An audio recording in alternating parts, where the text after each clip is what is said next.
everyone, welcome to my channel Kanasa's World and wish you the happy Holi and ಇವತ್ತು ನಾವು ಹೆಂಗ್ ಹೋಲಿ ಆಡ್ತೀವಿ ಅಂತ ತೋರಿಸ್ತೀನಿ with my family. So ಈಗ ಎಲ್ಲರಿಗೂ ಬಣ್ಣ ಹಚ್ಚೋಣ come on. Happy Holi! Happy Holi! ಇದರ ಇಡೀ ಫ್ಯಾಮಿಲಿ ಅವರಿಗೆಲ್ಲರಿಗೂ ಹಾಕೋಣ come on. Mum ಗಾಕ Happy Holi! ಸಾಕು ಅಮ್ಮ ಮಂಗೆ ತಗೋ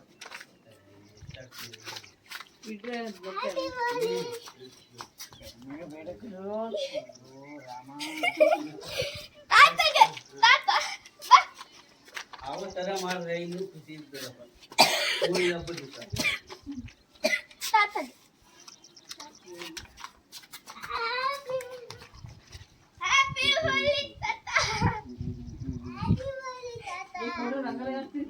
ಸೊ ನಮ್ಮ ಜೊತೆ ಯಾರ್ಯಾರಿದ್ದಾರೆ ಅವರೆಲ್ಲರಿಗೂ ಈಗ ಬಣ್ಣ ಹಾಕಾಯ್ತು. ಈಗ ನಾವು ಹೋಗಿ ಎಲ್ಲರೂ ಮುಖ ತೊಳ್ಕೊ ಬರೋಣ. And this is organic colour ಆಗಿ ಎಷ್ಟು ಬೇಗ ಹೋಗುತ್ತೆ. ಈಗ ಮುಖ ತೊಳ್ಕೊ ಬಂದ್ಮೇಲೆ ನಿಮ್ಮ ಜೊತೆ ಮೀಟ್ ಆಗ್ತೀನಿ.